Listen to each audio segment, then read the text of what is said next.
I'm Sruti. Und ich bin Hannah. Oh, surprise. Ich bin ein German. Berliner. When I first moved to Stoke Newington, I don't think I'd even moved in yet. I was walking around and my sister was like, look at that. And I was like, what? And it was a bin liner that someone had left outside, and on it said, Ich bin ein Binliner. Brilliant. Fantastic. Excellent. Very good. Das ist gut. Excellent. Willkommen, bienvenue. I did German for like 3 years Did you? at school. And all I can remember how to say is, Tut mir leid, dass ich spät komme. Which means, sorry, I'm late. And I'm very rarely late, so it's completely useless. You are very rarely late. So there we go. That is the full German spectrum. I'm sure the accents will be coming out later because I don't know if you guys love it, but we sure fucking do. But yeah, we're going to have to do something to lighten this fucking episode up because We it's sure a bummer. are. Yeah, we sure are. So let's get started. 2 men walk into a German bank. One is wearing a gorilla mask, and the others got on that open-mouthed ghost face mask from Scream. Did you know? On Cameo, the actor who plays the Scream man will do, for I believe $70, the voice and wish you a happy birthday wearing the mask. Perfect. Excellent. What more could anybody want? Way to reinvent your income streams, my friend. You've got to keep moving. And couldn't it be anyone in the mask? Yeah, no? I agree. Anyway, sorry, go on. So all this mask-wearing bank shenanigans is going down on the 4th of November 2011. It's a sunny, still day in Eisenbach, Eastern Germany. After subduing the tellers, the 2 men wordlessly stuff bags full of euros, occasionally just shouting at staff to pick up the notes that they're dropping. When the bank manager tells them that he can't open the safe, the 2 men pistol whip him. Blood pours from his head onto the floor. The next employee they ask opens the safe. And look, I don't know why that bank manager said that they couldn't open. I would just be like, my life isn't worth whatever's going on. I'd just be like, oh, you're robbing me? Okay, here's all of the things. I believe he didn't know the code. That he could. Okay, Yes. Okay. Because I'm just like, mate, it's not worth being a hero. I believe it was over his head, over his pay grade. But they find somebody whose pay grade it is not above, and they manage to get inside. And once in this safe, they pilfer everything inside, and they leave that bank with 72,000 euros worth of notes in shopping bags. They get on their bikes, and they cycle to a van parked a few streets away. This is not their first rodeo. These 2 masked men, confusingly both called Uwe, had been robbing banks across Germany for more than 13 years. But this time, they were out of luck. A witness saw them loading their bikes into the van and called the police, who were there in minutes. Officers cautiously approached, readying themselves for a standoff. But then, 2 shots rang out. And seconds later, the van full of bikes and money burst into flames. Later, when the fire had died down, officers found a submachine gun, a semi-automatic pistol, a black handgun, and 2 bodies, both with a bullet in the head. On the other side of the city, a woman watched these scenes play out on her TV. She stood up, poured 10 litres of petrol around her apartment, and then set it alight. She scooped up her cats, Lily and Heidi, and hurried downstairs. Pretty soon, 3 explosions tore through the building, and the ceiling collapsed. For more than 10 years, these 3 young people, so the 2 in the bank with the masks on, and the woman with the cats, who were called Beate Zschäpe, Uwe Mundlos, and Uwe Bernhardt, had all been on the run. And over the years, they had stolen more than $1 million in today's money. But what police didn't know, as they stared at the unmasked bodies of the 2 men, was that bank robbing was the least of their crimes. Because they were also neo-Nazi terrorists and serial killers. The 3 had conducted a 10-year-long campaign of terror, aimed at Germany's immigrants, carrying out bombings and shootings in broad daylight with total impunity. How?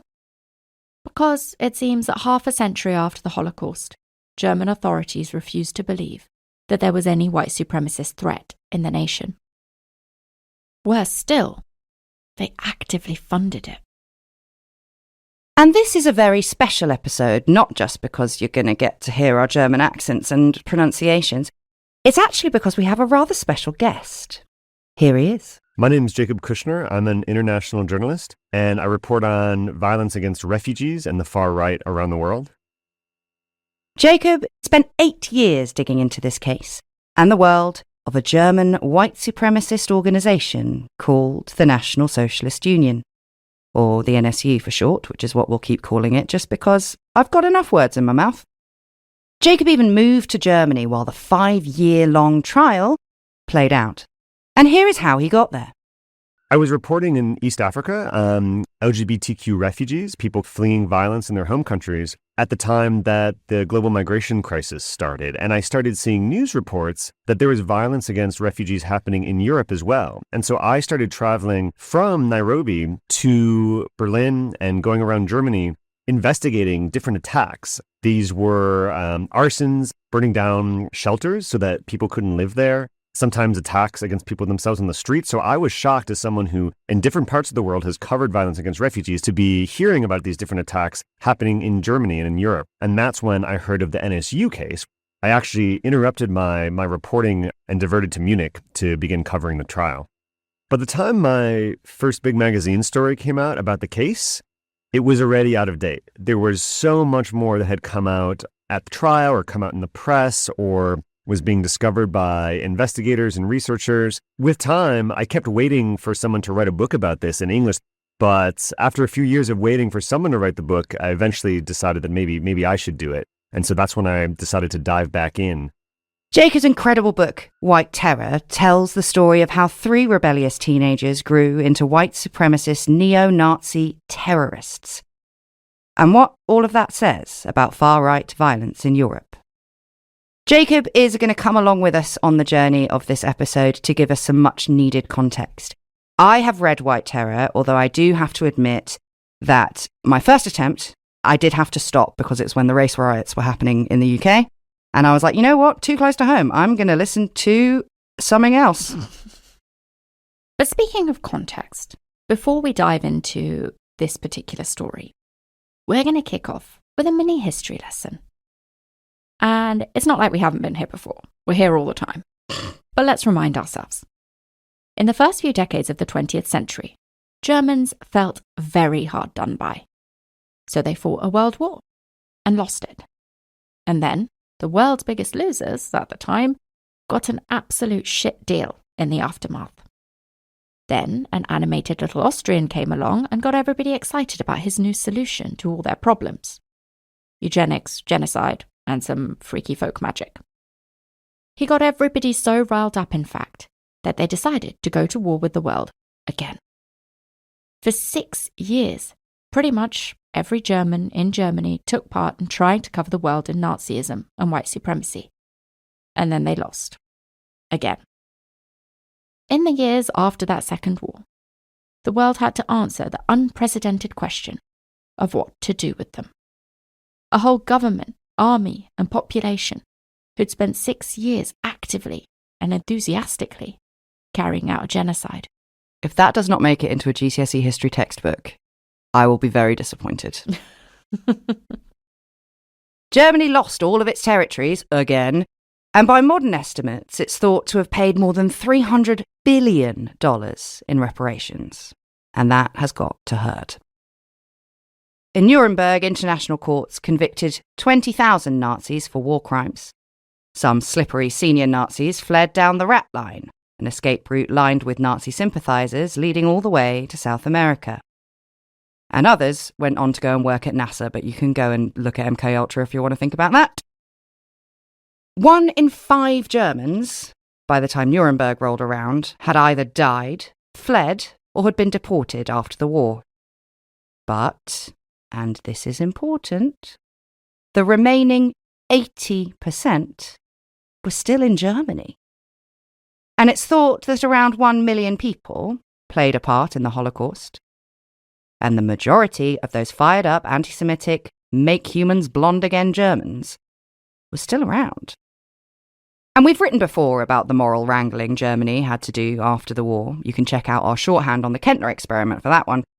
There's even a very long German word for the struggle to overcome the past, which before I say I'm going to have to do the tuning fork. Well, don't make me run, I'm too full of chocolate. I'm so glad this bit's in yours.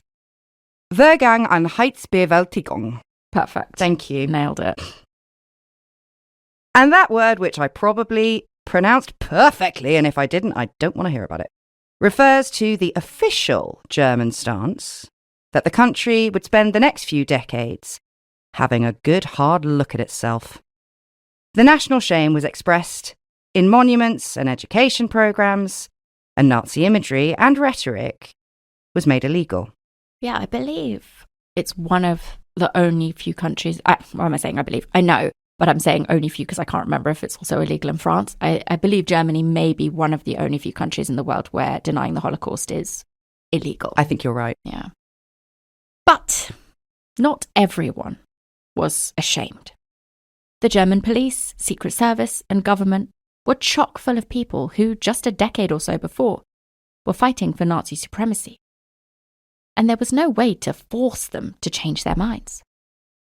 And with immigrants flocking into the country to help with the massive amount of rebuilding they had to do after 2 world wars, those lingering Nazis found themselves a new target. Here's Jacob. So when writing this book, I found through conversations with friends and family members that people had one of two conceptions about Germany today.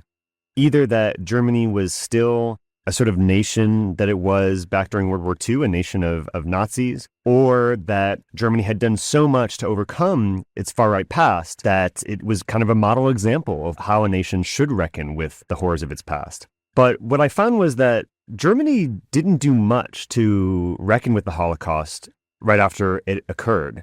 It wasn't really until the 1968 student movement, the so-called 68ers, which was a generation of German students who started protesting to know more about what their parents and grandparents had done during the Holocaust. And so it really wasn't until decades after the end of the Second World War that there was really a more critical reflection on what Germany had done. There wasn't really a comprehensive education, re-education, if you will, about it, even to the extent that schools teach about the Holocaust, even to the extent that Germany has given, millions and millions of euros to victims of the Holocaust, and that there are memorials all over the country. So despite all of these things, I think there's a lot of people who felt that Germany didn't necessarily eradicate the ideas or the feelings or the resentment or the beliefs that led to that. The other thing that happened when the war ended was that the various Allied powers raced to Berlin to claim Germany for themselves and attempt to get a head start on the New World Order. In the end, the Soviet East and capitalist West divided Germany down the middle because, remember, at this stage, the Ruskies were our friends. Mm-hmm. Not for long, but they were. Also, many of the death camps liberated by the Soviets, not the Americans, look it up. Anyway, the Soviet East and the capitalist West divvied up Berlin as well as the rest of the country, which is a bit confusing because the whole of Berlin was located within the Soviet side of Germany. So the capitalist West half of Berlin was surrounded by Soviet-owned land. Which is interesting because that was very definitely the fun half. West Berlin was an entirely isolated haven of fun bars, good jobs, cool clothes, and eventually David Bowie. So when those in the grey, poor communist half wandered over and saw what all that lovely democracy and capitalism can give you, they bailed on the promise of a socialist utopia 100 years in the future. In the 15 years after the war ended, more than 2.7 million East Germans, that's 1 in 5 again, fled west. So East German authorities built a wall through Berlin to keep them in. Yeah, that'll nail it, won't it? Mm-hmm. We don't want to be here. This sucks. Can we go over there? No. Nein. Niet. And when East Germans tried crawling under the wall to get west, they put up grills. When they tried to climb over the top, they were shot down like dogs. The Berlin Wall was up for almost 40 years. Then, one day, in probably what ranks as one of the worst days somebody can have at the office, a German official mistakenly announced that the gates were open. People rushed down in their thousands. When they found it shut, they started tearing down the Berlin Wall brick by brick. Have you seen Goodbye Lenin? No. It's a very sweet film of this kid who's in East Berlin and his mum slips into a coma. And while she's in a coma, the wall comes down. And he's told by the doctors that he absolutely cannot give her any big astonishing news or she'll go back into a coma. So it's like him trying to recreate East Berlin in his own apartment. And then there's an amazing scene where there's this big Coca-Cola advert out the window and he's like, don't look at it. It's a very sweet film. Yeah, when you said sweet and then it was like, so is this kid, his mum's in a coma. I was like, sounds like the kind of film I don't want any part of. She comes out. And in the end, she's allowed Coca-Cola and jeans and stuff. Anyway. Separated families reunited in the streets. The war was finished. A downside of this was, well, one thing a communist government can guarantee is steady work. So when the wall came down, East German businesses collapsed or were privatized, and everyone was out of a job. So East Germans were pretty pissed off, needless to say, especially when they saw loads of jobs going to non-Germans. Because remember, immigrants had been flooding in for years to help with the big rebuilding effort. What's more, the same year the wall came down, the EU introduced the free movement of people. Everyone fleeing political persecution in their home country could now apply for asylum. And many East Germans who were still out of work didn't like it. When listeners think of the fall of the Berlin Wall, what they might remember are images of men and women hugging in the streets, reunification. But what they won't remember, because the TV cameras didn't show it, is the other half of the story, which is within days of the fall of the Berlin Wall, some Germans decided to celebrate their new nation by trying to rid it of immigrants. In East Germany, before the fall of the wall, many workers lived in factories. You didn't see them. They were in the shipyards and the dockyards. But then, after the fall of the wall, these people needed to find their own jobs. I mean, a lot of these companies collapsed, in East Germany especially. And so they moved into normal neighborhoods and buildings and opened restaurants and shops and these sorts of things. And they became visible in a way that they hadn't been before. Within days, you have attacks against immigrants on the streets in both the former East and West. And they really come to a head in Rostock. In 1992, so this is a city on the Baltic Sea. You have this building, the Sunflower Building it's called, has a giant mosaic of a sunflower going all the way up to the top. This building had become home to many immigrants from Vietnam. So in the summer of 1992 in Rostock, you had this visible presence of foreigners. Locals began to take notice, and word got out, and essentially hundreds and hundreds of far-right protesters ended up descending upon this building from not just Rostock, but from far away in Germany, which one politician later referred to as riot tourism, because for basically a few days, there were these massive riots outside this building, and people were lobbing Molotov cocktails at it. They were trying to burn the place down. This anger just kind of simmered over.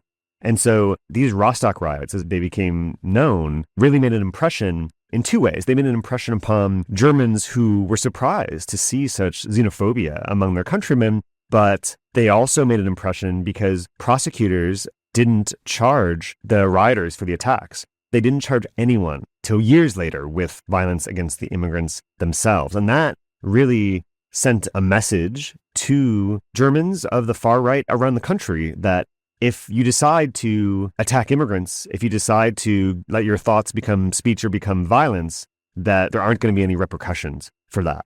And the result was that in the weeks and months that followed Rostock, violent attacks against immigrants proliferated all across the nation.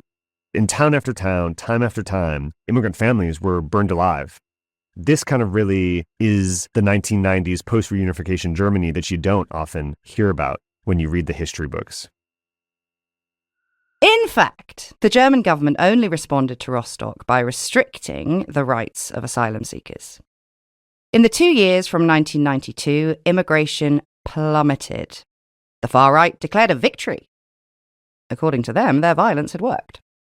And they were going to keep going. Over the next 3 years, there were 1,500 arson attacks conducted by the far right. Anti-immigrant rioters were literally getting away with murder time and again. And for 3 teenagers in Jena, Eastern Germany, it was electrifying. So let's rewind. From the 90s back to the 2nd of January 1975, when Anna Rosa Arpel walked into a hospital in Jena. She had been having stomach pains and was told it was probably kidney stones. But a few hours later, she had given birth to a baby girl. Can you imagine? Nope. No, thank you. Didn't know I was pregnant. You should have, Ugh. is what I think every single time I watch that show. Yes. So Anna Rosa was studying in Bucharest. So when this extremely unexpected bundle of joy arrived, she left it with her mother and went back to study. And that sadly inconvenient little baby girl would grow up to be our woman with the cats, Beate Zschäpe, the most hated woman in Germany. How? Well, it has quite a lot to do with the company that she kept. So let's meet the Uvers. Uwe Mundlos was the son of a computer science professor growing up in Jena in the late 80s and early 90s. And he was a smart kid. He did well in school. He would take devices apart, put them back together. He learned to really challenge authority and kind of show off his intelligence in that way. And he began reading books on World War II, but from the perspective of the Nazis themselves. Mundlos was someone who felt that modern-day Germany wasn't fair to the Germany of the past. He felt that Germany had been a great nation, an empire, going back to the Prussian kings. And, to someone who wants to be a contrarian growing up in early 1990s Germany, there's no better way to rebel than to become a Nazi. There's no more serious way to be provocative.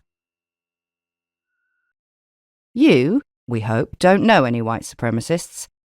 But you probably went to school with an Uwe Mundlos.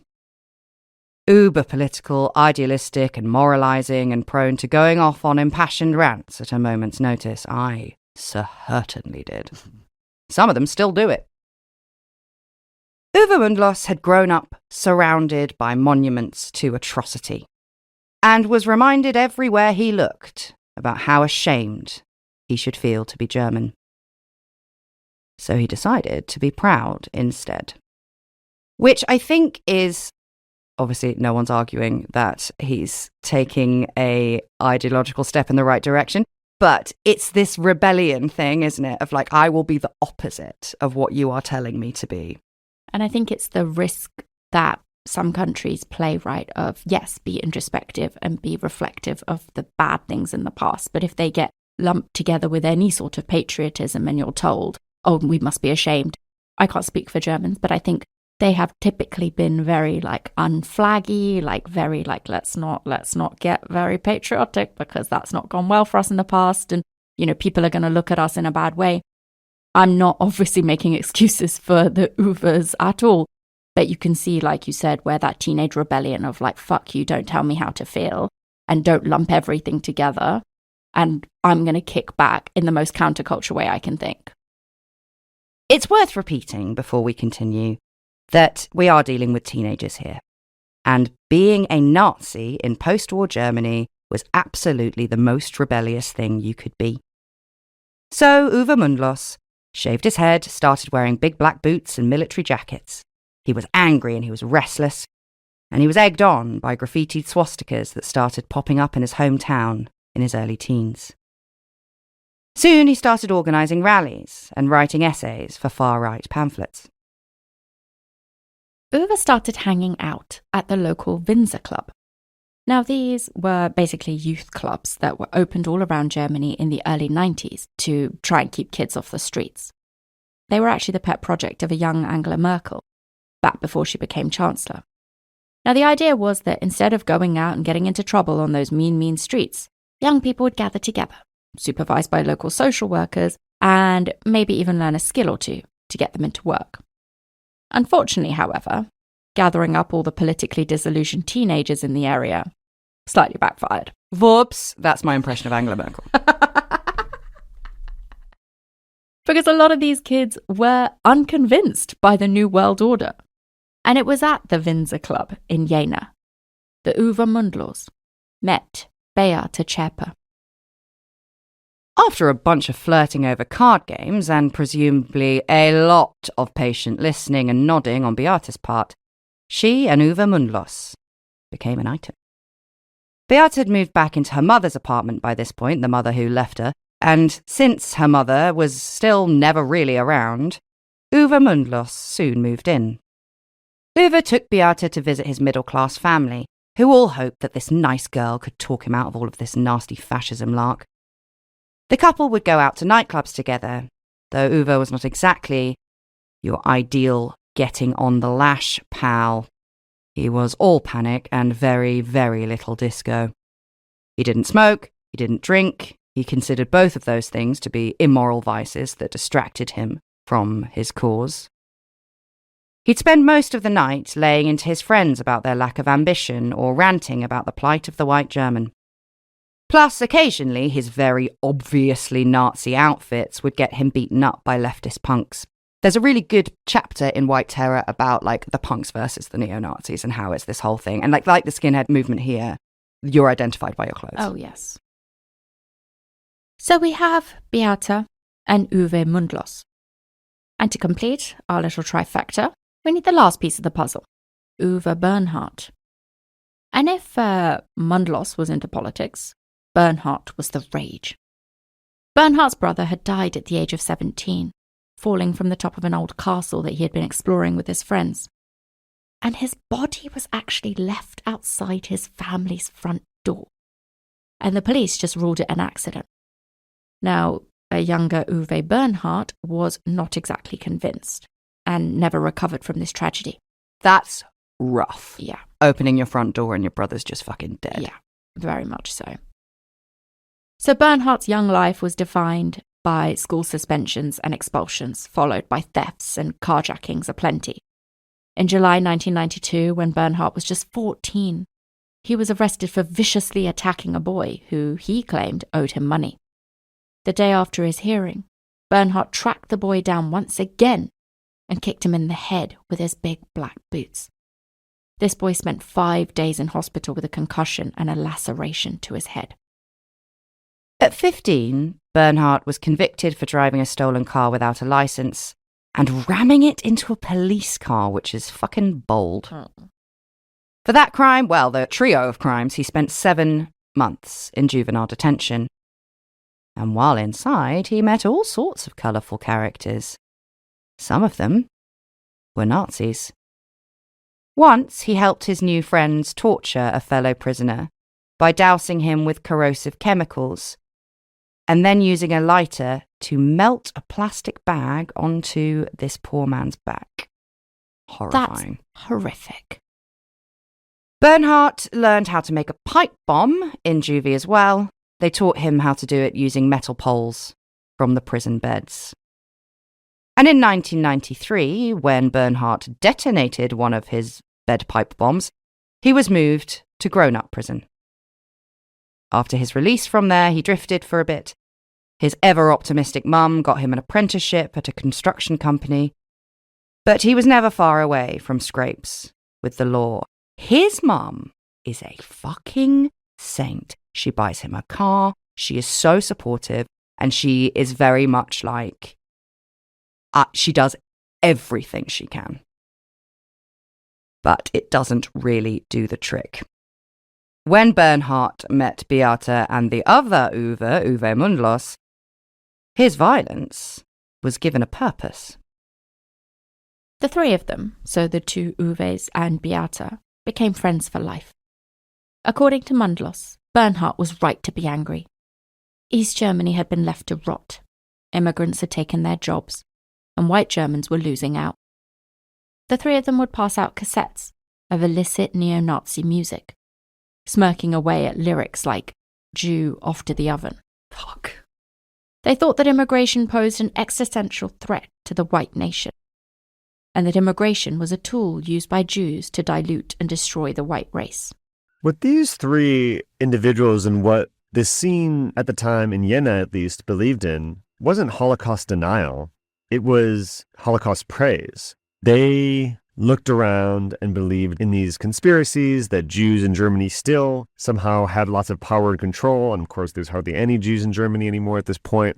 So really, I think when it comes to the victims or the targets of their hate, immigrants really became the new Jews, because who do you have who's a minority, who's visible now? They had to shift their hate toward the sorts of victims who were available to hate. As time goes on, their hate kind of mixes. I mean, they hate Jews, they hate immigrants, and they decide that they need to convince Germans to agree with them and to do something about it, to do something about what's happening in their cities and their towns, which frankly, again, is not quite as dramatic as people might think. Yeah, there was at one point even a third unemployment in parts of Eastern Germany, but that reduced. And again, these particular individuals, with the exception of Zschäpe's family, didn't really suffer from that unemployment. Bernhard's parents both worked. Mühles's parents both worked. Mühles's dad was a professor. Neither of the boys lacked for, job opportunities, and all three of them had different internships, apprenticeships, and that sort of thing.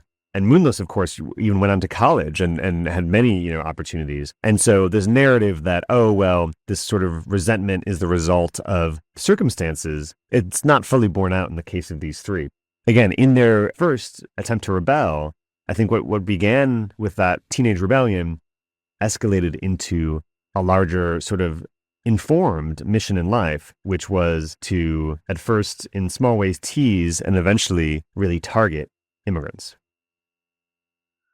The three friends were kicked out of the Windsor Club eventually when Mundlos turned up dressed head to toe in an SS uniform.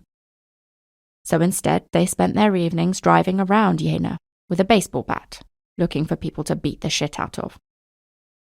It gets very Clockwork Orange very quickly. Oh, 100%. That's exactly the right analogy. Even down to the costumes and whatnot. And like Jacob said, the three of them slowly started ramping up their hate in public, throwing food at Roma people or stealing cigarettes from Vietnamese-owned kiosks.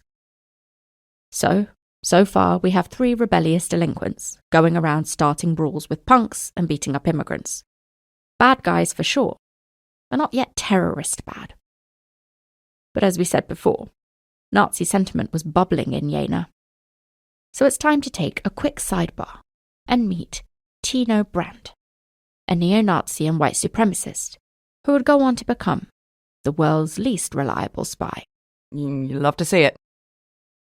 Tino Brandt is a far-right extremist from a small town not far from Jena, and he kind of earns his claim to fame in the far-right scene for organizing this big march on the anniversary of Rudolf Höss's death.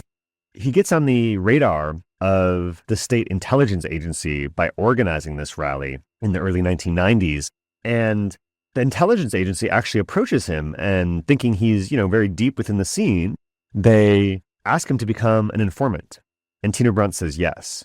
And so what a lot of his friends in the far-right movement don't know, or most likely don't know, we don't know for sure, is that he was on the payroll of the intelligence agency. And that becomes a problem because Tino Brandt starts to build this far-right network. He starts to hold trainings for neo-Nazis from all around the state, weapons trainings, ideology trainings, bringing guest speakers in to talk about far-right beliefs. He works at a far-right publishing house. And what ends up happening is Tino Brandt becomes accused of something like 35 crimes that he has either participated in or encouraged his network to commit. Crimes like vandalizing Holocaust memorials and that sort of thing. He would organize far-right members of his network to go to leftist rallies and break bones, and then he would remind them to clean out their cars afterwards, get the weapons out. That way, if they were ever stopped or searched by police leaving the areas of these rallies, they wouldn't be discovered. And at every stage, the police were trying to investigate him for his crimes and the crimes that he was committing with the three friends before they formed the terrorist group. At every step of the way, during his intelligence agency, stepped in to prevent police and prosecutors from pursuing Brandt in order to save their mole, save their spy. And a few of the people who become drawn to Tino Brandt are these three members of the NSU, the trio, Uwe Mühlers, Uwe Bernhardt, and Beate Zschäpe. And they and a couple other of their friends in Jena begin attending these meetings and talks and kind of become part of a movement. So beforehand, these three were sort of just individuals, teenagers hanging out with maybe their friends in Jena. And soon now, because of Tino Brandt, they're part of this larger far-right movement. So thanks to Tino Brandt, our swastika-loving trio were now a part of a scene outsiders no more. Across their home state, Thuringia, there were more than 1,000 of them. And our trio travelled around too, to neo-Nazi holiday hotspots like Usedom, the northern island where Nazis test-launched their rockets. On the beaches, presumably in between tanning their pasty Aryan bods by the grey Baltic Sea, they'd chat with all of their other white supremacist friends. The three of them travelled to far-right concerts and rallies all across Europe. The police had started to cotton on to Mundlos's growing enthusiasm for Nazis. But before they could bring him in, Uwe Mundlos joined the army. Which, before anyone gets upset, we say army. At the time, Germany wasn't technically allowed an army. However, both the East and the West sides got their own national defence forces. And thousands of former Nazi officers were re-upped, including quite a few who had been accused of committing war crimes. So it might not surprise you to learn that soldiers were caught hanging Third Reich flags, having little parties for Hitler's birthday, which is 420. Oh, What was he smoking, am I right? Oh, I hate that I know that now. What? Yeah, sorry. You've harshed my vibe. Entirely harshed it. Fuck you, Hitler. I can't imagine him being a stoner. Was he a stoner? No, he's meth addict. Exactly. Ugh.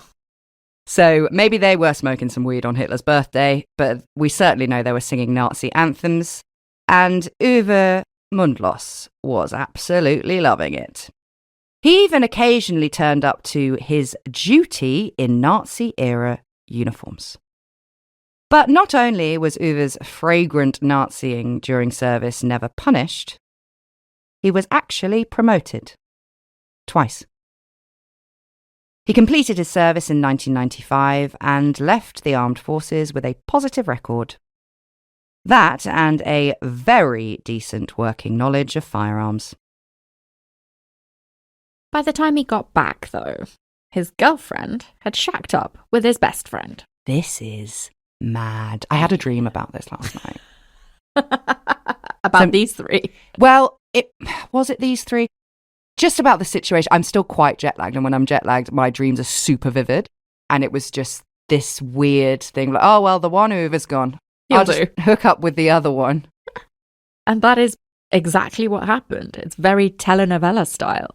Beate and Bernhard were now apparently in love. To be fair to her, sure, he's violent, but at least he doesn't just talk at her. And when the other Uwe, Mundlos, got back and found this out, rather than scream, Dios mío, and throw a drink in their faces, he was surprisingly cool with it. And the threesome stayed thick as thieves for the next 20 years. And soon they got back to their old tricks, like throwing eggs at Jewish memorials. Bernhard was also arrested by police for wearing a swastika belt buckle in public. And due to his previous litany of crimes, he was sentenced to 2 years and 3 months in prison. But when he appealed, a judge dismissed all charges. Why? No one really knows. Later, the three of them had a little field trip to Buchenwald concentration camp, dressed in full Nazi SA stormtrooper uniforms. They were, of course, refused entry, but never arrested. Later, with a group of fellow neo-Nazis, the three of them went out of town and burned a giant cross, a la KKK. And there's a super interesting part of the book, White Terror, about this kind of pen-pal bromance between German neo-Nazis and KKK leaders. But basically, they took a lot of cues from their white-robed buddies across the pond. And this huge fiery cross in the woods just outside Jena was so shocking, the news couldn't help but report it. Photos even emerged of our trio doing Nazi salutes in front of it. But a judge later ruled that because it was done in the middle of the forest, it wasn't in public, and therefore it wasn't illegal, so nothing was done. Beate and the Uvers had a lot of run-ins with the law during this period, but we give you those examples to show you how they kept pushing at the boundary of what they could get away with, and how every time all that happened was they learned they could push it further. It's so interesting, isn't it? Because I'm surprised that in Germany they didn't face repercussions for this, to be honest with you. But also it's the thing of them doing things like wearing this Nazi belt buckle, burning a cross. Obviously the stuff like running around with bats and like beating people up, they should go to prison for that. But this stuff, if they had done something, if the authorities had done something and punished them for this stuff, I don't think it would have deterred them. I don't think it would have taught them that we can't do this. I think they would have just come out and escalated anyway. I think it would have just made them feel like, oh, look, we're being persecuted and we're even more punk and we're even more rebellious because we're going to keep coming back and doing it, if you see what I mean. I think you're right. I think it's an interesting point that maybe that's what they're trying to get to happen. Yeah. It's interesting because it's like, are they trying to be like, look, we're just going to ignore you and hope you get bored of this? Or if they had come down on this behaviour, would it have changed the trajectory? I'm not entirely convinced it would have. And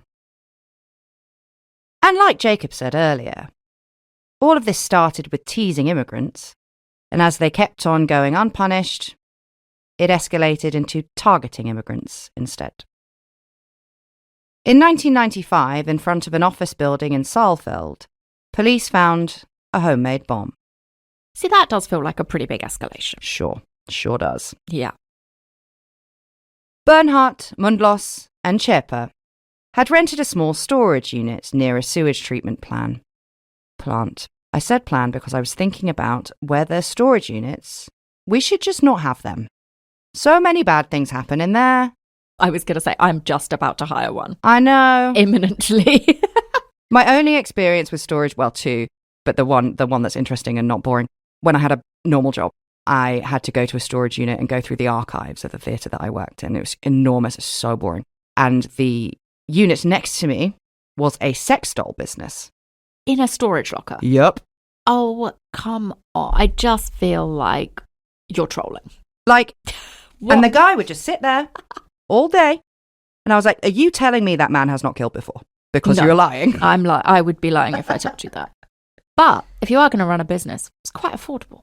Because I'm about to set one up because I've been buying all this fucking furniture that the house needs for like the kitchen and stuff. And they keep being like, you bought this furniture, I need to deliver it. And I'm like, please, can you just hold on to it for a little bit longer? And I bought this shit off like eBay. I'm like, please don't run away with all my money. I do need that piece of furniture, but there's no floor in my house right now. So please don't bring it to my house. But a couple of them were like, you're taking the piss now. It's been like 4 months. I need to deliver it. And I'm like, okay, so I'm going to have to hire a storage locker because I can't put it anywhere else. Well, I think less of you. But I'm scared I'm never, ever going to be in that storage locker place on my own. Yeah, no, do not do that. Never, at all. ever. Anyway, in this storage unit, the three Nazis brought metal pipes, home insulation, which was left over from Mundlos's parents' kitchen renovation, explosive powder and wires. And they spent hours making bombs. The one in Saalfeld was a dud. It was filled with explosives, but it didn't have a detonator. Later, another dummy bomb was found by employees at a department store with 70 grams of TNT inside it. And that's enough to seriously injure everyone in that shop and probably some people outside as well. The following spring, a mannequin was hung from a motorway overpass with a noose around its neck. A Star of David and the word Jew was spray painted on its chest, and a name tag attached to it said the name Ignaz Bubis, a prominent Jewish leader in Germany at the time. He had been scheduled to drive to a ceremony at a concentration camp that day, and the sign around the mannequin's neck said, "Careful, bomb." And there were 2 cardboard boxes there with protruding cables. Police waited 3.5 hours to cut it down. This was just a decoy. But on the boxes, they found Bernhard's fingerprints. So, in one small city of about 500,000 people, multiple fake bombs were found covered in swastikas, and one of them bore the fingerprints of a well-known neo-Nazi who had been in juvie and grown-up prison before. Surely the police must have had enough to go on. And, well, so eine Art, which is kind of in German. They did arrest and charge Bernhardt. He was still on the system from his dozens of previous crimes, and the 90s computer that ran them probably exploded with how hard of a match they had found. And a judge sentenced Bernhardt to 3 years in prison. But Bernhardt appealed, using statements by Beate, the other Uwe, and a few far-right friends. And somehow, some way, that worked. And the charge for the bomb was dismissed. And Bernhardt's sentence for previous crimes was reduced as well to 2 years. See, now I don't understand what's going on. No, me either. I'm like, look, this should be punished. Why are they looking the other way? I don't get it. Well, all of the people in the dock also wearing Nazi paraphernalia being, but he's so nice! That's enough, apparently. And that wasn't all. Before arresting Bernhardt, police had followed him to the garage and even saw him taking in bomb supplies. This information wasn't passed on for 6 weeks. Also during this time, police had searched the 2 Uwe's rooms. They found guns, more bomb supplies, and thousands of grams of TNT. But they were too slow to act. Because by the time the arrest warrant was issued, Bernhardt and his friends were nowhere to be found. The following year, a group of children, and this is so horrific, I hate this so much, a group of children found a red wooden box wedged between foam mats at a football ground. It was covered in black swastikas with the word bomb written on it. Inside were 20 litres of granite chippings inside a metal pipe. The trio had used their network to flee their home city and eventually moved in with a neo-Nazi friend in a place called Chemnitz. And they had a pretty relaxed time there, apparently. They designed skinhead t-shirts and they listened to all of their shit Nazi music. And they made their own board game. Oh my god, this is the worst.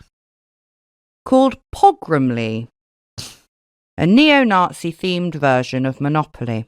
It sounds so fun. Monopoly already makes me want to jump off a bridge. Let's have the most boring game in the world, Monopoly, but like add on a layer of race hate. And yeah, it's a fun evening for all the family. And it has to last as long as World War II did. Which in my house at Christmas is what it causes. The key difference, though, between this game and the original, instead of buying up New Jersey real estate, the players of Pogromly acquire German cities and then purge them of Jews. Wait, the American version of Monopoly, you just buy up New Jersey real estate? Sure do. What? Mm-hmm. Why New Jersey? I'm asking as if you should know the answer. Can I phone a friend? As some sort of Monopoly expert. That's weird. The money, it was not dollar dues, it was Reichmarks, and the railroads were named after concentration camps, Auschwitz, Buchenwald, Dachau, and Ravensbrück. And the cards said things like, the Führer thanks you for your loyalty to the fatherland, collect 3,000 Reichmarks. Oh my god, you losers. Yeah, it's fucking losers. Real loser territory. This is the thing that frustrates me about this case, lots of cases, right? The 3 of them, they're young. Obviously, Bernhardt is quite full of rage, but like, they're not incapable of like being creative, even if it's in a horribly morbid, disgusting, foul way. They're obviously trying to do lots of things. They're doing their t-shirt printing, they're building bombs. Like, you're not completely stupid. Imagine if they just put their time into something that just wasn't filled with so much hatred. Like, it's just so sad. So sad. Yeah. And even they got bored of Pogromly eventually. Things did not stay quiet for long. In the year 2000, the 3 of them set out on a very real mission to rid Germany of immigrants for good. And they had the funds to keep them going. Firstly, Bernhardt's parents were wiring him money, hoping that it would keep him out of trouble. Yeah, this is where Bernhardt's mum loses it for me. Yeah. And they'd also started selling copies of the board game, Pogromly, to like-minded souls. for 100 Deutschmarks apiece. Look, I'm no economics master's graduate, but I believe that if you know that not many people are going to buy it, but they really want it, you can charge that. Apparently so. But they weren't selling that many boxes of pogromly because they had some serious support in the form of Tino Brandt. Who was paying Tino Brandt, though? The fucking taxpayer. The fundamental flaw of using and relying on informants is that they have financial incentives to tell you things, but they also have life incentives not to. In Tino Brandt's case, he was the wrong person for this job. He had built this far-right scene himself, in large part, in Thuringen. So he's not a reliable person to take it apart and subvert it, right? Intelligence agents would ask him easy questions. Who is attending your rallies? How many people? Who are they? They're just keeping track. Most likely he would provide basic information like that, but he never, as far as we know, revealed to his handlers anything of use in terms of actual threats of violence by his own network, because these were his network and he was sometimes most likely behind those acts of violence. So of course he wasn't going to. But really, it was Brandt who was using them. And that's something that's happened again and again in Germany and around the world when it comes to using informants. You could say they go rogue, but really what they're doing is exactly what they always intended to do. And so Brandt really intended to take the state's money and ended up at least using that money to build the scene. He admits putting all that money right into the scene to, print stuff, posters for rallies and do different things to grow the scene. And then as we later find out, he was actually funneling that money to these three friends who would form the NSU. The trio started off what would become a rampage, robbing immigrant-owned supermarkets and post offices. They'd park a rented van a few streets away from the place they planned to rob. They'd put on masks, take a couple of bikes out the back, cycle to the shop, and then rob it at gunpoint. Then they would cycle back to their van and hide out in it for a few hours. They'd later employ this exact same routine, not to rob, but to kill. At one scene, police found a hair, but didn't analyse it for weeks. When they finally did, they lost the results. So, unchallenged, the trio moved from Chemnitz to Zwickau, into an apartment that they shared until the end of the two Uwes' lives. The trio were always pleasant enough to their neighbours and even the family of Afghan migrants that lived downstairs. But all the while, they were honing their heist skills. And soon, they built their first real bomb. A few days before Christmas 2000, at 5:30 p.m., Uwe Bernhardt went into an Iranian-owned grocery store in the old town of Cologne. He went round the store, picking things out and filling up a basket. The cashier and his family had arrived years before from Iran, a country they had fled to escape political persecution. They'd recently just been made German citizens. Bernhardt put his basket down on the counter. It contained loads of snacks, some whiskey, and a festive biscuit tin tied with a blue ribbon. Bernhardt then told the cashier that he'd forgotten his wallet and that he'd be right back. But when he didn't return, the cashier took the basket through to the back room. He told his family to leave it in case the man returned in the next few days. But that basket stayed there, in the back room of the shop, for almost a month. At 7 a.m. on January the 19th, the cashier's eldest daughter, Marcia, swung by the shop. She was 19 and had only a few months left of school. It was a Friday morning and she'd already picked out her outfit to go dancing later on that evening. In the back room, she saw the abandoned basket, and figuring that its contents were fair game by now, she reached for the biscuit tin and opened it. Inside was a gas canister and a tangle of wires. The explosion shredded the metal tin and tore through Marcia's face.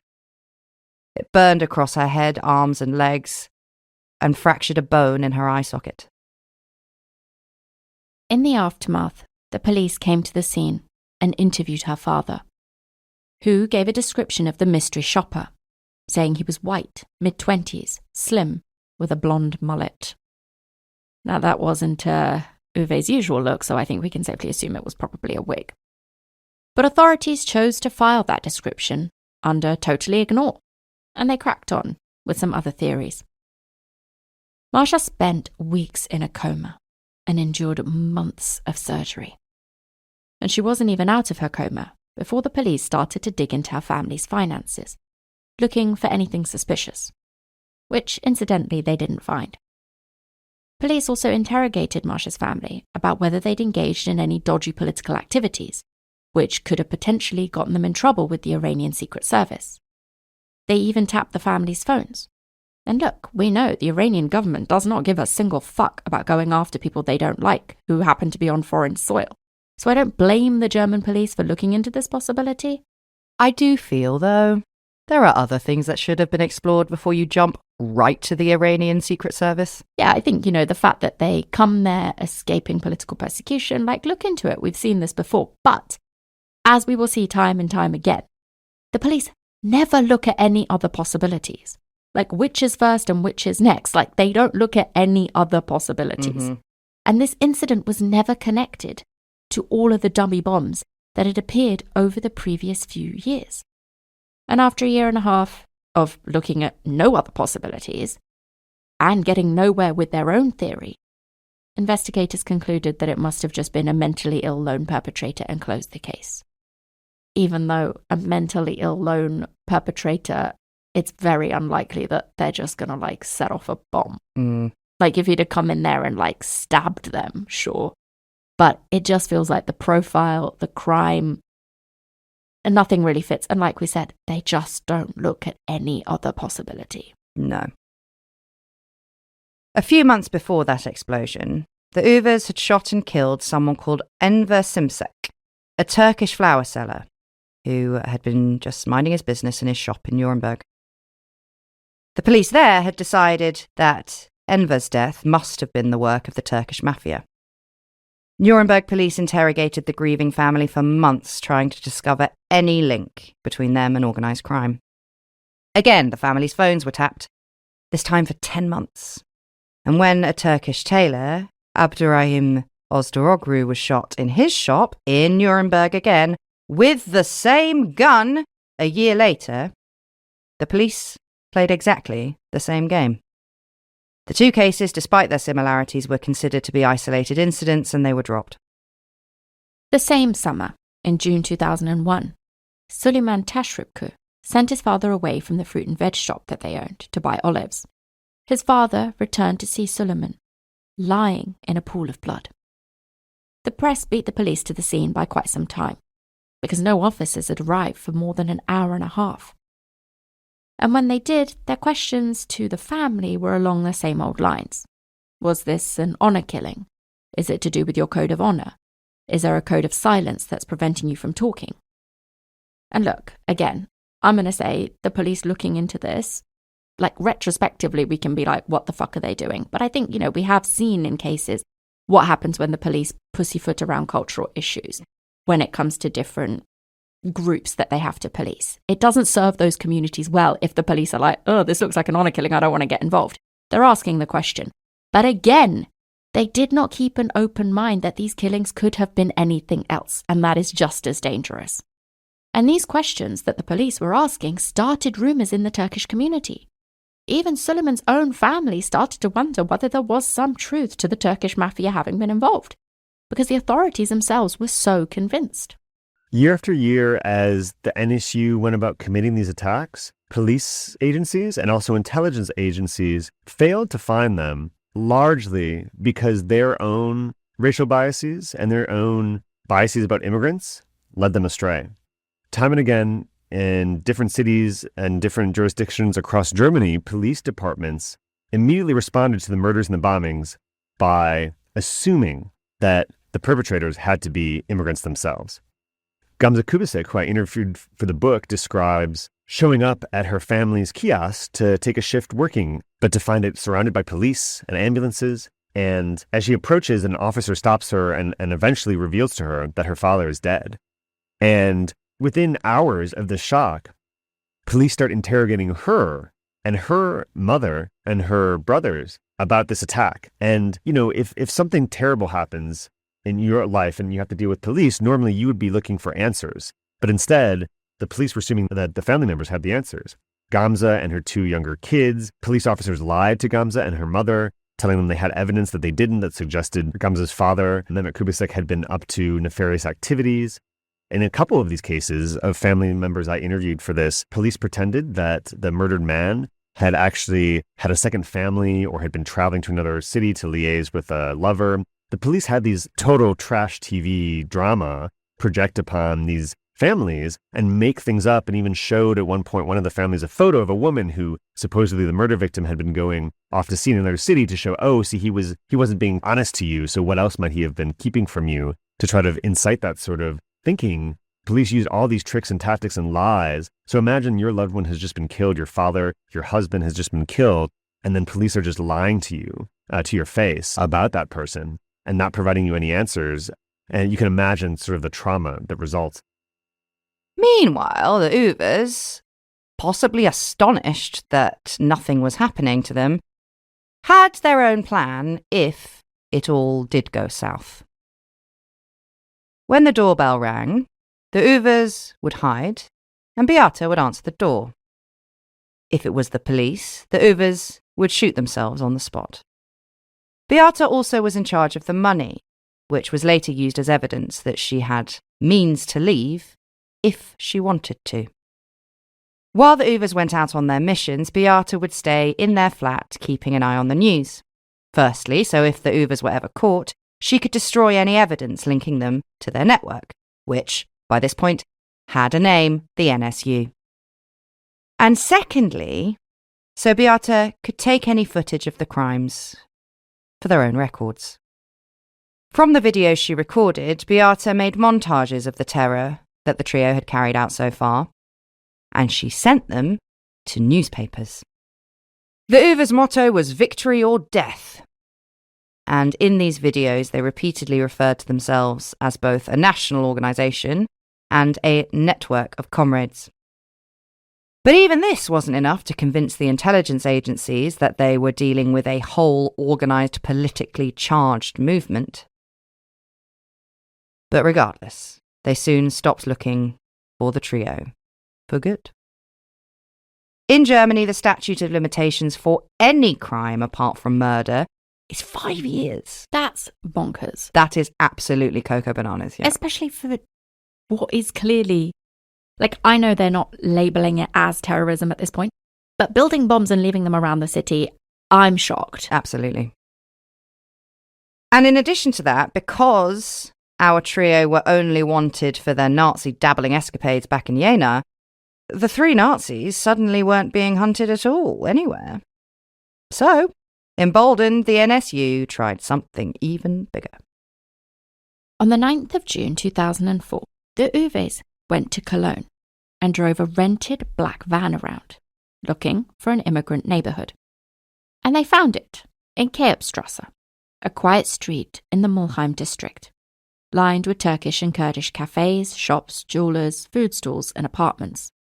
They parked a few streets away, took out 3 mountain bikes and wheeled one of them down Keopstrasse, leaving it resting against a barber shop. A hard, heavy case on the back of this bike contained an emptied gas cylinder filled with more than 700 10-centimetre long nails. Also in the canister was 5.5 kilograms of gunpowder and a 9-volt battery. The 3 of them walked to a safe distance in view of the barber shop. There they pressed a remote detonator. Before cycling away, they stood for a minute to watch the devastation unfold. The explosion sent the bike flying into the air, instantly shattering more than 30 windows and raining broken glass down onto the street.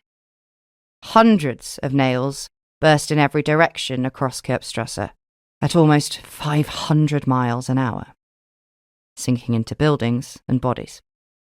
Jets of flame shot in all directions, burning people's clothes and skin, but incredibly, and I really, really do not know how, no one was killed. I have no idea. Such a gas cylinder. That is absolutely massive. Having said that, though, dozens of victims were maimed for life within seconds. One person had to have more than 100 bits of shrapnel removed from his face, one by one with a needle. A police fax went out calling attention to a violent terrorist crime, finally, but 40 minutes later, the reference to terrorism was removed.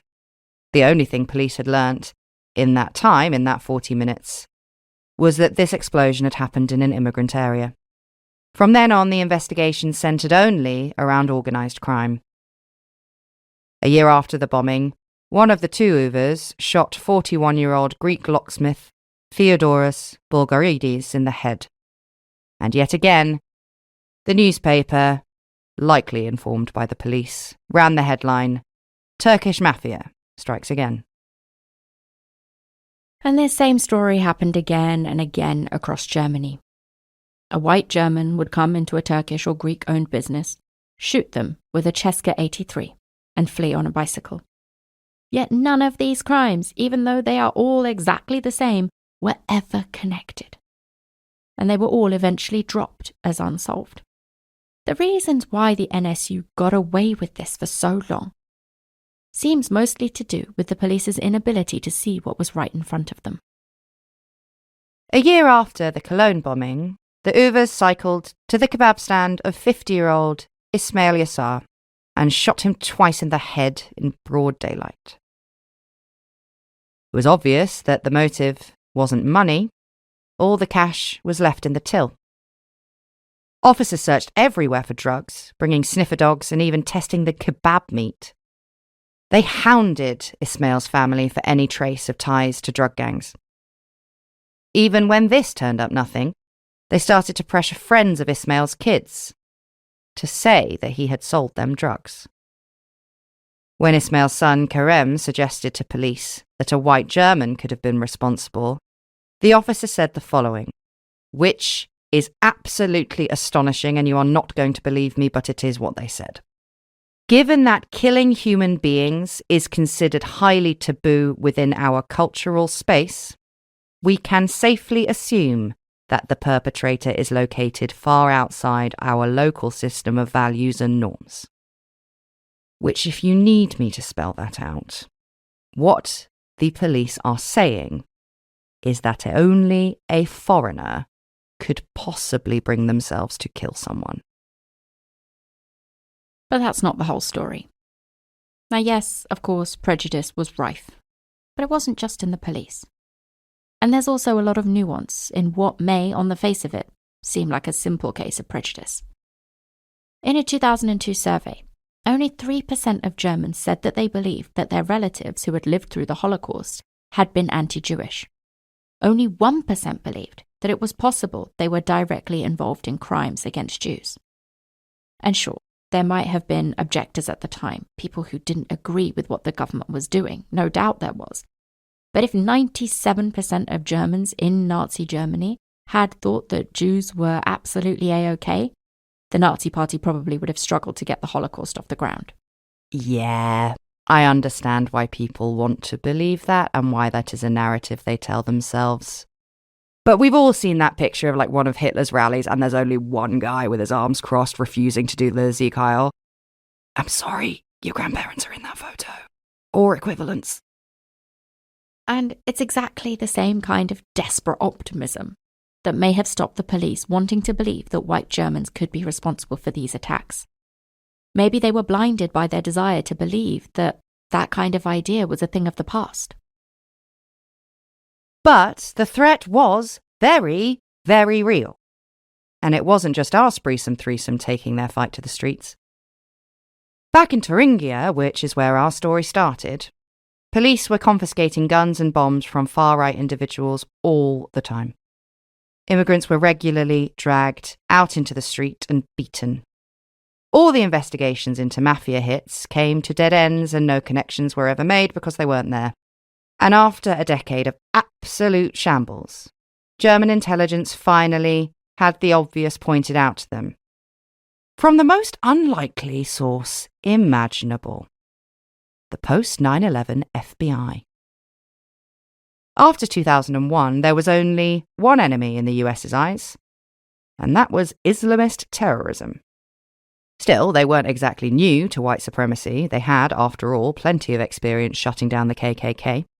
In 2007, Munich police asked the FBI to review the evidence that they had, and the FBI's verdict was immediate and clear. In a classified memo titled Serial Murder, the FBI told the German intelligence services the following. The offender is a disciplined, mature individual who is shooting the victims because they are of Turkish ethnic origin. The motivation is a combination of personal cause and thrill. The offender has a personal, deep-rooted animosity toward people of Turkish origin. It's pretty spot on. Except there's obviously two. So a decade after the bomb threat started, with 9 people killed in cold blood and dozens more seriously injured, the deaths had finally, officially, been linked to anti-foreigner sentiment for the first time. The FBI also suggested putting out 2 press releases. One asking for any leads on where the killers could have got the gun that they used, and another making public the fact that a killer was out there targeting Turks, and asking for information about anyone that may have been in the area at the time who had an axe to grind. But the German police decided to ignore this advice and put out exactly 0 press releases and went back to the drawing board. It's very odd, isn't it? You would think in 90s Germany, getting hold of a gun must be quite difficult. So it would make the search circle quite a bit smaller, I would have thought. And also, whether the German police had, some sort of bias to the people that were doing this crime or whatever, which, I think we can safely say was the case because they failed to investigate it properly. But once they get this information from the FBI, I don't understand why they're not motivated to put an end to it. Regardless, why they ignore this advice to put out these press releases. It is really baffling to me. But whatever led them to make this decision, it was a decision that they would come to regret very soon. Because the NSU's next 2 victims weren't Turkish immigrants. They were police officers. And this case is enormous. We've already told you that it spans many, many years. We just don't have the time to get into exactly what happened next.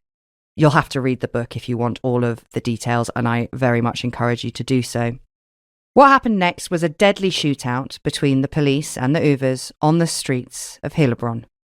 And we have to mention it because the response to this gunfight was so different to the previous murders. There were multiple helicopters, dozens of squad cars. They were immediately dispatched to hunt the killers down.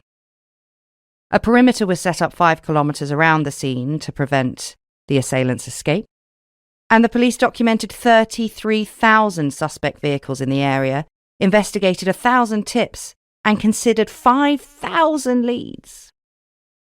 Compared to the 90 minutes that Suleiman Taskapur lay in his own blood before a single officer even turned up, it's quite stark. And in this investigation, guess who the main line of investigation was? Not the Turkish this time. The Roma immigrants instead. Which brings us back to where we started this episode. Because finally, in 2011, after 15 bank robberies, 9 immigrant deaths, 1 dead police officer, and untold chaos across Germany, the 2 Uves were finally caught robbing that bank. And the Uves and Beate all followed through on their promises to each other. Realizing they were finished, one Uwe shot the other, then himself. Beate torched her apartment and fled. On her way out, as well as her cats, she made sure to pick up 15 DVDs.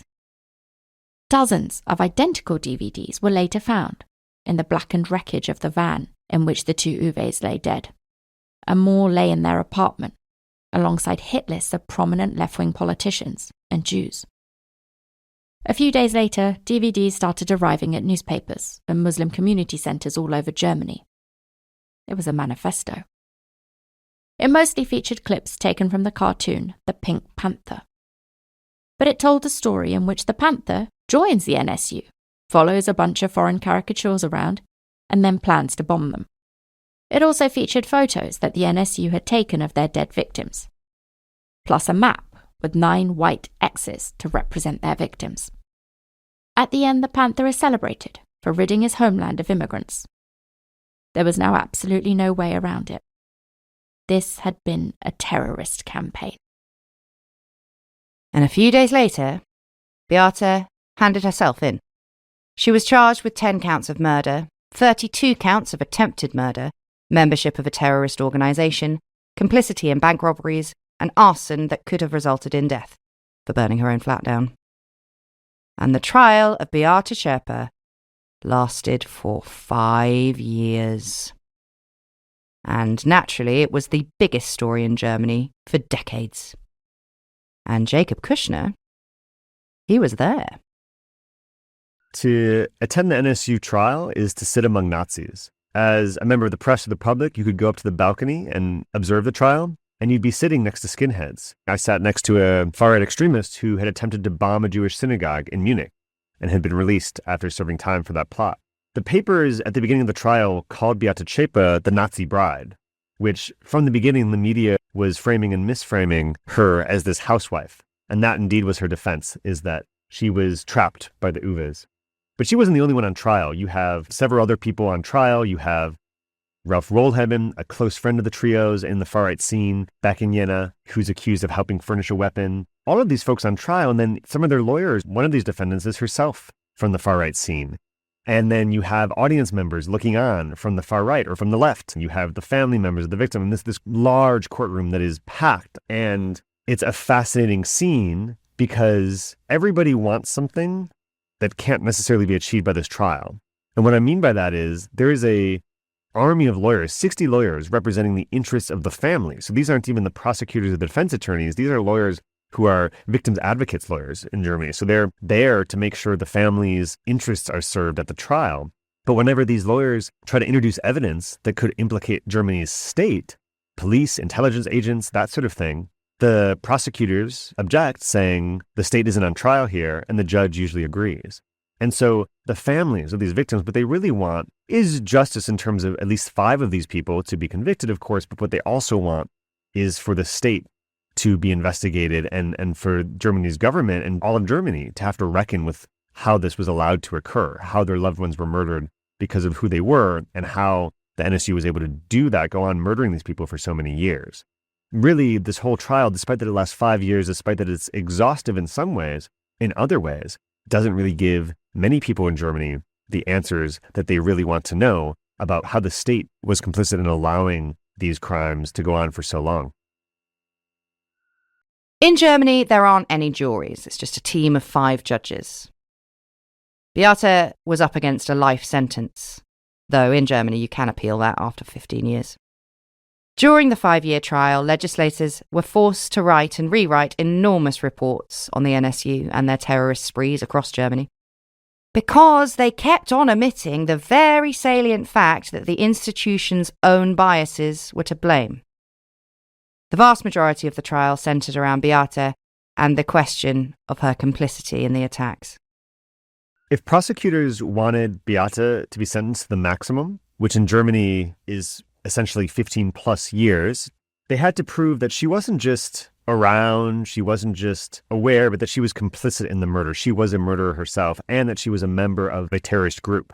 And this was tricky to do because Beate used the defense of she made statements saying that she was trapped by the Uwes, that they had threatened to kill themselves if she were to go to police and reveal themselves, and she didn't want her 2 best friends in the world to have to die. So prosecutors really had to prove that Beate was aware of what was going on and that she was in on it herself.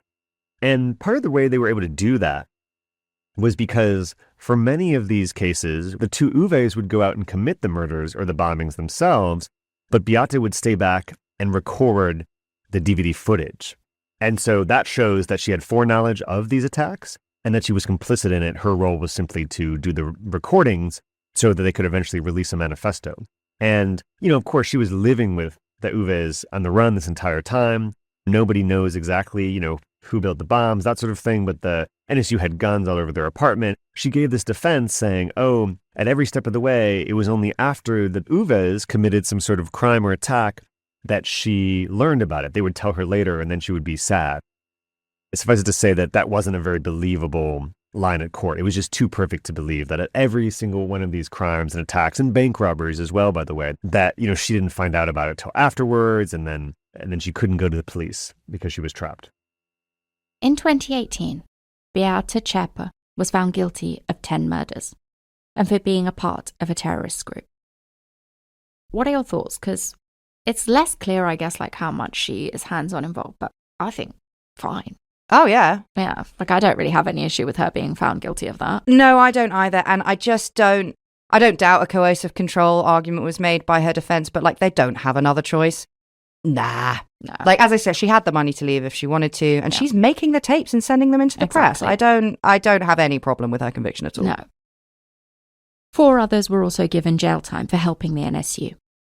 From prison, our old friend of the pod, Anders Breivik, even sent a letter to Beate Zschäpe, praising the NSU's exploits and calling her a martyr. I'm amazed it took him that long to get in touch, to be honest. Now, no official body was ever investigated as a part of this trial. I was interested in who wasn't on trial. So someone who appeared in the courtroom but was never charged was Tino Brandt. Tino Brandt testified during the trial to receiving all of this taxpayer money and then investing that taxpayer money that he's supposed to receive to reveal potential threats in the far-right scene, to investing that in the far-right scene to grow the far-right scene, and to actually, he admits to sending some of that taxpayer money onto the NSU. So taxpayer money may have even contributed to some of these murders. This is something that has happened throughout history and throughout the world. Brandt received something like 200,000 Deutschmarks over his tenure as a spy. And so they protect them. And so often these very agencies that are supposed to be using these spies, these moles to gain information, end up becoming these people's protectors. And that's what happened in the case of Tino Brandt. But a few months after the verdicts, officials formed a committee to investigate the NSU and its network. It aimed to uncover what had been missed by authorities about the NSU. And the committee concluded that Thuringia authorities had acted with, quote, sheer indifference to finding the 3 fugitives in the first place. And also that the state intelligence agency's delays and refusals to share intelligence with police may have amounted to deliberate sabotage and deliberate thwarting of the search. But since the trial was over, all they could do was compensate victims, which is remarkable because the trial went on for fucking 5 years. Yes. They had time. In Nuremberg, a large stone was carved with the names of the 9 murdered men and placed in the city centre to commemorate the victims of the NSU. Which is just tokenistic, isn't it? But never mind. Where are we now? I think these attacks that we've seen in Germany speak volumes about the far-right extremist danger that still exists. In Germany, as in the United States, there are many people who wonder what immigration means for them, what it means for their jobs, their livelihoods. There are some people who wonder what it means for their nation, their identity, their race. And we know so much about what that means. We have economists who show that Germany in particular has a huge shortage of workers and needs immigration to economically survive. Germany famously had a lower birth rate for a number of years than China did under the one-child policy. And so, if it's an economic argument, there's evidence that shows that these countries need immigration. If it's an ideological concern that people have of what does this mean for my race, I think people need to ask themselves what their country is. Is the United States a nation of immigrants, or is it a nation that has repeatedly throughout its more than 200-year history excluded immigrants of certain races who Americans didn't want to be like them or didn't want to bestow the definition of American upon them? This issue, immigration and migration, is going to be the issue of our time. There are more people in the world on the move than any time before, even more than during World War II, which upended so many people. There are more people who have been forced to flee their homes as refugees, asylum seekers than ever before. Many of these people are fleeing wars that were fought by Western nations. For example, Germany's refugee crisis, if you want to call it that, was largely people arriving from Syria. And so I think we're going to see more and more people on the move due to climate, due to wars, due to conflict. And because this question isn't going away, what's important is how politicians deal with this and how the media, frankly, frame these discussions. According to the German intelligence agency, at the end of 2022, there were almost 40,000 far-right extremists in Germany. and 14,000 of those 40,000 were classed as potentially violent. Race-fueled far-right assaults were up 16% from the previous year. In 2020, a 23-year-old electrician was sentenced to prison for planning a massacre at a synagogue, or a mosque, he didn't really mind which one. In December 2022, 3,000 police raided 150 properties across the country of Germany and arrested 25 suspected far-right extremists from the Reichsbürger conspiracy movement, who had been plotting to overthrow the government, presumably like a Guy Fawkes situation if they're called the Reichsbürger conspiracy. By 2023, attacks against refugees or their accommodation had almost doubled from the previous year. In recent elections, the AfD, a fiercely anti-immigrant party whose members have been fined for using Nazi slogans, got more votes than any other party in the state of Thuringia. And, need I remind you, that is where our trio of Nazis are from. In January this year, the German court cut off state funding for neo-Nazi party Die Heimat. Why did they have state funding in the first place? I don't know. Anyway, Germans today are demanding that the government ban the AfD, but obviously banning political parties is a very dangerous game and a slippery, slippery slope. Yeah, absolutely, especially because in certain parts of Germany, the AfD carried the youth vote overwhelmingly. And yeah, it's always going to be a tricky game to start banning or censoring political parties. I think my gut feeling is that's not going to end well. And there's no doubt that the world, particularly Europe right now, is in the midst of a migration crisis. It is, if you look at the last election we had in this country, in Germany, Sweden, Denmark, it is the number one concern for voters. And I think banning politicians who speak out against immigration or speak out to reduce immigration or demonizing anyone who raises valid concerns about it is only going to make things worse as well. Because once people realize that they can't make change happen democratically with their existing political parties, they are going to start looking for alternatives. And that leaves the door very widely open for someone truly scary and truly far right to say that they have the answer. We've seen it before. Anyway, if you want to learn more about this case, its politics, its ideologies, and what the fucking shit we are going to do about migration, I don't know. I'm just three raccoons in a trench coat. We really recommend that you go and read Jacob Kushner's book, White Terror. I've read it. Enjoy's the wrong word, but it's good. And once again, thank you to Jacob himself, the man of the hour, for joining us this very special day. And we will see you next week for something else that might not be Nazis, but to be honest, I can't promise. Goodbye. Guten Tag. That's the one. It's not. It's not. Auf Wiedersehen. Auf Wiedersehen.